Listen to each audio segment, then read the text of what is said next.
जय महाराष्ट्र. जय महाराष्ट्र. मी महेंद्र भानुशाली, मनसे विभाग अध्यक्ष, चांदिवली विधानसभा.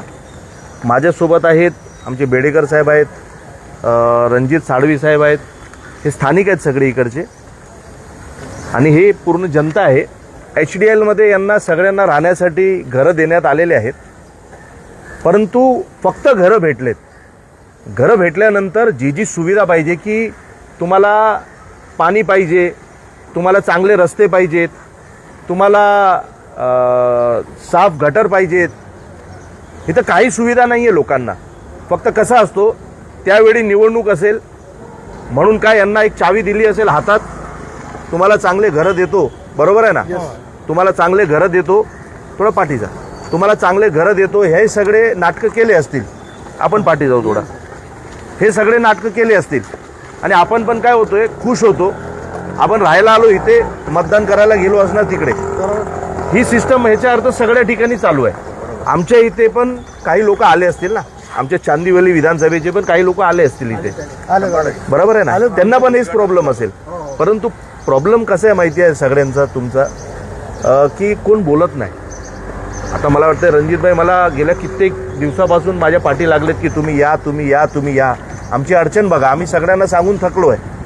मी म्हटलं चला आता गेलं पाहिजे, खरी प्रॉब्लेम आहे असं मला दिसलं. तर आता पहिला आपण जनतेकडनं ऐकून घेऊ, इकडचे जे स्थानिक रहिवासी आहेत यांना काय प्रॉब्लेम आहेत हे ऐकून घ्या पहिला. बोला साहेब. ॲक्च्युली आम्ही आता इथं स्थलांतरून ॲटलीस्ट आहे ना 6 ते 7 महिने झाले. पाण्याची जी समस्या आहे, अजूनही पाण्याची समस्या जशीच तशी आहे. आजही आम्हाला टँकर मागवायला लागतं ते, कारण का पाण्याचा प्रेशर भेटत नाही आम्हाला. BMC ह्या गोष्टी सहकार्य करते का टँकर देते आहे, पण टँकर किती दिवस चालणार, टँकरवर आपण अवलंबून नाही राहू शकत. तर प्रेशर वाढून हवं आहे आम्हाला. ते सर्वात पहिलं प्रथम प्राधान्यावर झालं पाहिजे. पाणी फार कमतरता आहे. दुसरं आपण बघायला गेलं तर रस्ते तुम्ही बघाल तर सर्व खराब रस्ते तुम्ही बघा, स्टार्ट टू एंड इथे धुळीने माणसं आजारी पडतात. मग तिसरं तुम्ही बघाल इथले ड्रेनेज बघा सर्व फुटलेले आहेत. बिल्डिंग नावापुरता दिली आहे, त्याची आपण जाऊ नंतर. रस्ते ड्रेनेज चॅलेंजेस आहे. मग रस्ते नाही व्यवस्थित, स्ट्रीट लाईट रात्रीचे बंद असतात, काही अपघात होण्याची संभावना आहेत. या बंद बिल्डिंग्स आहेत, या बंद बिल्डिंगची कारवाई झाली पाहिजे, प्रॉपरली पॅक केल्या पाहिजे. MMRDला गेल्या वेळेस आम्ही तेव्हा भेटलो होतो मुखर्जी साहेबांना, तेव्हा त्यांच्याशी बोलणं झालं होतं. त्यांनी 1 महिन्याचा वायदा दिला होता का या सर्व गोष्टी तुम्हाला ठीक करून देतो, पण त्याची काय दखल घेतली गेलेली नाही अजूनही. स्ट्रीट लाईट चालू झाल्या, काही दिवसांनी परत त्या बंद झाल्या. रस्ते जसे तसे, आम्ही पाण्याची पाईपलाईन नवीन टाकणार असं बोलून रस्ते जसे तसेच ठेवलेले. लहान मुलांना खेळायला जागा नाही, आतमध्ये खेळलं तर त्यांची तक्रार होती, पोलीस येऊन घेऊन जाते. हे म्हणजे लहान मुलं जाणार कुठे इथं खेळायला. मग पोलीस बीट नाही, इकडं पोलीस बीट हवा आहे आम्हाला इथं. कारण का इकडं गांजेडी लोक रात्रीचे धिंगाणे करतात, कोणाबरोबर पण झगडे करतात. महिला सुरक्षित नाही इथं, रात्री निघू नाही शकणार महिला इथून बाहेर. बऱ्याच गोष्टी अशा, या सर्व गोष्टी आम्ही वारंवार शासनापर्यंत पोहोचवतोय, पण दखल घेतली जात नव्हती. म्हणून भाईंना बोलवलं तर बाबा तुमच्या पद्धतीने जर तुम्हाला समज देता येते BMCला, MMRDला आणि या सर्व गोष्टी आम्हाला करून देत आहे, तर आम्हाला खूप खूप आभार आहे. पुढच्या टायमाला आम्ही तुमच्याबरोबर असं उभं राहू जसं कोण नाही उभं राहणार, असे उभं राहू आम्ही. आमची अपेक्षा तुमच्याजवळ आहे. धन्यवाद. धन्यवाद.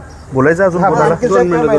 ज्या ठिकाणी आम्ही पाणी प्यायला वापरतो त्या टाकीला पाण्याचा प्रेशर येत नाही, पण ज्या ठिकाणी त्या टाकीवरती 100 महिला कपडे धुवायला जातात पण त्या टाकीचं पाणी कधीच होत नाही, तर तो प्रेशर जर तिकडे वाढवला तर आमची समस्या सुटेल. बरोबर. तर तिकडे कोण लक्ष देत नाही. हे आमच्या मोठ्या समस्या आहेत. पण ह्या ठिकाणी हा जो रस्त्याचा गाड्याकडून भरधाव मारतात, जर ती धूळ उतरली आजारी पडतात. बरोबर. त्याच्यासाठी जर काहीतरी रस्त्याची व्यवस्था लवकरात लवकर झाली पाहिजे, ही आमची विनंती आहे. खूप काही सर्व पक्षाची लोक आहेत, परंतु हे साहेब प्रथमच आलेत आमच्या समस्या जाणून घ्यायसाठी, त्यासाठी त्यांचा आभार.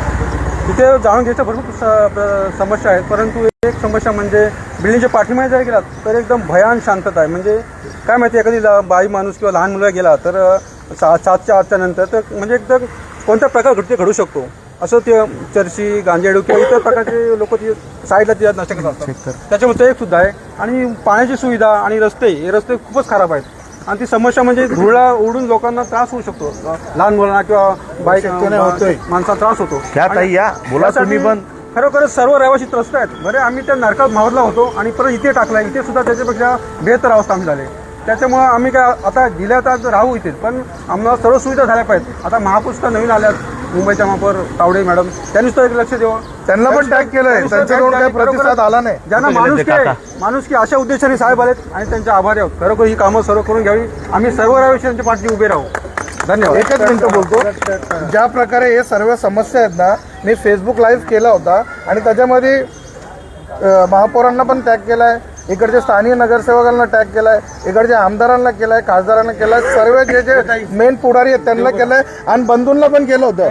पण त्यांच्यापैकी आमचे बंधू उपस्थित राहिले हे लक्षात घ्या. अजूनपर्यंत कोणीच उपस्थित नाही राहिलं. धन्यवाद. बघा कसं आहे, बोलायचं आहे? बोला बोला बोला. अभी बरोबर आहे. 20 नंबर बिल्डिंग में आप लोग रहते हैं और आके अभी 3 महीने हुआ, करीबन 3 महीना भी पूरा नहीं हुआ. तो एक हाँ 3 महीना भी पूरा नहीं हुआ. तो अगर देखेंगे रात के शाम के टाइम पे, अगर देखते हम बिल्डिंग के आजू बाजू में जो है चरसी गंजेड़ी लोग जो है ना बैठ के नशा करते हैं. अच्छा हमारे जैसा आदमी वहाँ से जाने से डरते, तो हमारे माँ बहन कैसे क्या. बरोबर. अगर एक छोटा सा बच्चा अगर वहाँ से जाते और उसको किडनैप कर ले तो उसका क्या. सही. उसकी वो इसके अलावा भी पीछे का जो रास्ता है, एक बार वो बीएमसी का अधिकारी आए थे तो उनके साथ में मैं ऐसा विजिट के लिए गया, तो वो ऐसा है कि मुझे फिर तो नहाना पड़ा. पीछे रास्ता उससे तो मैंने मच्छर भूंग भूंग करके नहीं, दिन में ही उठा, ऐसा लगता है उठा के ले जाए. लेकिन रात के वक्त में क्या, ऐसे में बीमार पड़ने की, यानी वो रास्ते पीछे के रास्ते को भी सही होना चाहिए. इतना सन्नाटा है, भयानक हुआ है. और फिर उसके बाद में हम लोग अभी, हम तो मुस्लिम कम्युनिटी से है, अभी रमजान भी चालू है, तो वहाँ पीछे का जो रास्ता है जो नमाज को जाते हमारे मुसलमान भाई, वहाँ इतनी गंदगी है, नमाज पढ़ने का जाने का ऐसा लगता है कि नहीं जाना ही ठीक है. बराबर. तो ये रास्ता भी ये होना चाहिए. फिर उसके बाद में ये जो है ना, ये रोड है, रोड में लाइट भी नहीं है. लाइट नहीं है तो बोले फिर 8-9 के बाद में हमारे महिलाएं जो है ना रोड पर निकलने को डरते हैं और फिर कई ये सोचते कि कुछ ना हो जाए. अजून काय तो बोलायचं? यही जो बात है, को ना, इस समस्या को लेके आपसे विनंती है कि आप जो है ना हमारे साथ में खड़े रहिए. हम आपके साथ में हमेशा खड़े रहेंगे. जहाँ आप आवाज देंगे तो हम बोला ना ताई, बोला ना. ना 20 नंबर मध्ये आपलं बी मध्ये हेच 20 नंबर ते लिफ्ट चालू कर. आमच्या घरात म्हातारे आहेत, वयस्कर किती माळ्याची बिल्डिंग आहे? तिसऱ्या माळ्यावर आम्ही राहते.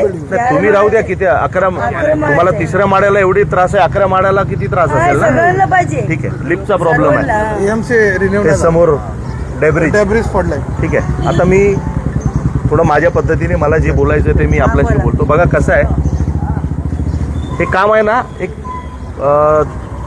तात्काळ होऊ शकतात, पण त्यासाठी इच्छाशक्ती पाहिजे करायची. नगरसेवक आहेत, आमदार आहेत, खासदार आहेत. कसं आहे, या लोकांनी जर लक्ष दिलं तर 2 दिवसात हे सगळे कामं होतात. पण का होत नाही मला चांदिवली विधानसभे, मला हेच समजत नाही. कसं आहे, नारळ रोज फुटतायत. कुठला नवीन गटर बनवायचा असेल तर नारळ फुटतायत. कुठला नवीन रस्ता जे पूर्ण हिंदुस्थानमध्ये, महाराष्ट्रामध्ये, मुंबईमध्ये बनत आहेत त्याचे 4-4, 5-5 नारळ फुटतायत. परंतु जे ॲक्च्युअल समस्या आहे त्याच्यावर कोणी बोलायला तयार नाही. आता हे HDL मध्ये एवढे लोक राहायला आलेले आहेत, बरोबर आहे ना. आता आलेत तर तुमची सुविधाचं काय? माणूस घर कधी देतात? जेव्हा तिथे पाणी असेल, जेव्हा तिथे चांगले रस्ते असेल, लाईट असेल. पण इथं काहीच नाहीये लोकांना फक्त. आणि तुम्ही बघून घ्या, तुम्ही सगळे इथं आला असणार ना, मतदान निवडणूक असेल ना, त्याच्या अगोदर तुम्हाला सगळ्यांना चावी दिली असेल. बरोबर बोलतोय मी? बराबर है. आप सब यहाँ पे आए रहेंगे, अरे हमको उन्होंने घर दिया, फिर आप यहाँ से भाग भाग के गए रहेंगे, वोट दो उनको, वोट दो. हे फक्त वोट घेण्याची सिस्टम आहे. आता तुम्ही इथं आलात, तुम्ही मतदान केलं, आता त्यांचा नंबर 5 वर्षांनी. तुम्ही जगा किंवा मरा, त्यांना काही फरक पडत नाही.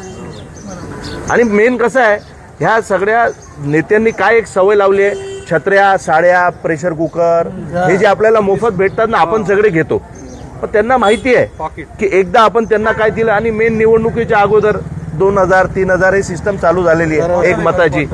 आपण आपले मतं 2-3 हजार मध्ये विकून टाकतो. काका बरोबर बोलतोय ना मी?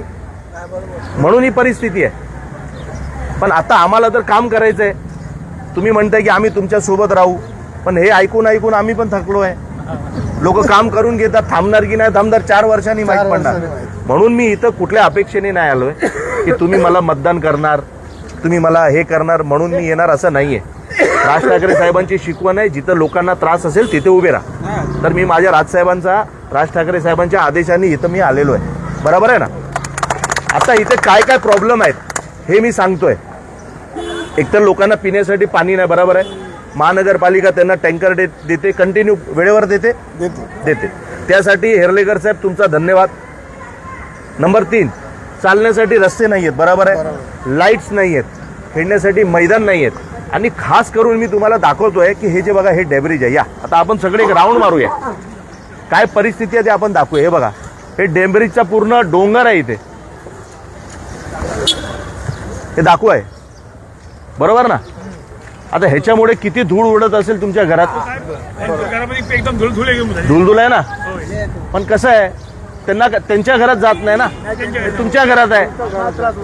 तुम्हाला त्रास होणार, खोकला तुम्हाला होणार, फेफसाची बिमारी तुम्हाला होणार, श्वास घ्यायला तुम्हाला प्रॉब्लेम होणार. बघा ना, त्यांना काय फरक पडणार आहे. आता हे मला वाटतं ही जबाबदारी MMRDAची आहे. कारण मला असं माहिती आहे तेपर्यंत हा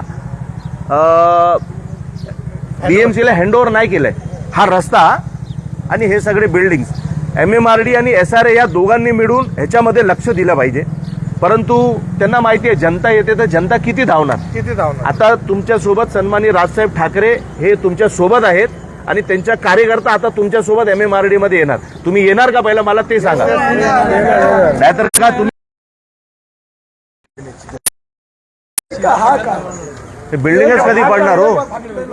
हे दाखवा रे बाबा, बरेच भेगा पडले, बिल्डिंगच पडणार कधीतरी. सर्व इकडे भेगा पडले. काही 20 नंबर मध्ये तर काही पडला समज. त्याने बाल बचला. ठीक आहे, हे पण करू तुमचं. आता आपण बोलू यार.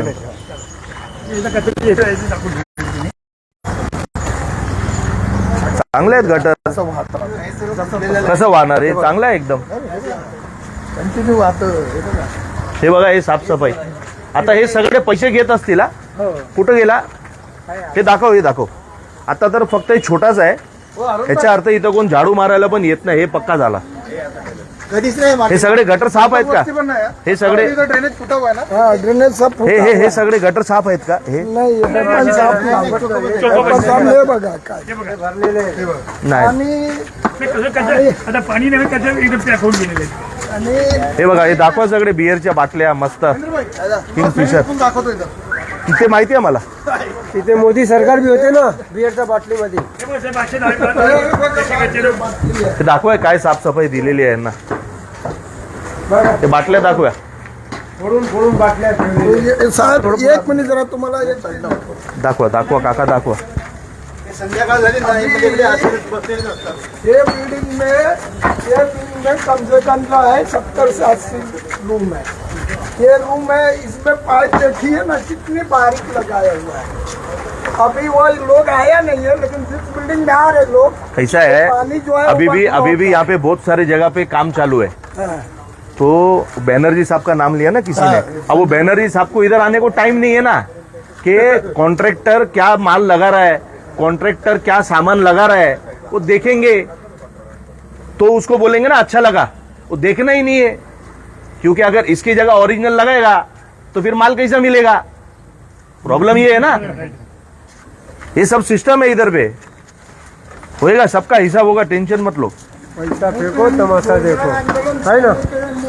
नहीं अपन छेड़ेंगे आंदोलन. देखो आपको बता रहा हूं मैं, भगवान करता है उतनी ताकत है राज ठाकरे साहब के नाम में कि आंदोलन नहीं करना पड़ता है. वो लाइव बराबर पहुंचेगा बैनर्जी साहब को. आतमध्ये जाऊ. आणि त्या साईडला कचरा कसा आहे तो बघा. खोला बघून घ्या. चला आज आपल्याकडे वेळ आहे. संडे पूर्ण HDL लाच दिलेला आहे. आम्ही तुमच्याबरोबर संध्याकाळपर्यंत पण राहायला तयार आहोत. पण नंतर काय परत 1-2 फोन येतील हा पळून जाऊ नका सगळे. नाही नाही काय अहो तशीच बी नाही ऐकलं काय बघा या सगळ्यांनी या. या सगळ्यांनी या. हे सगळे कुणाचा माल आहे? ठीक आहे. आता ही बिल्डिंग अजून हँडओव्हर नाही झाली रहिवाशांना. तिकडे बघा पार्किंगचे वांदे कसे. आता मी माझी गाडी बघा कशी लावली. ते दाखवा हे सगळे. कोण झाडू मारायला पण येत नाही का इथे? दत्तक वस्तू पण नाही ना. दत्तक वस्तू बंद झाली ना आता. अच्छा बंद आहे ना हे बिल्डिंग त्यामुळे कोण नाही बंद त्यासाठी चालू आहे.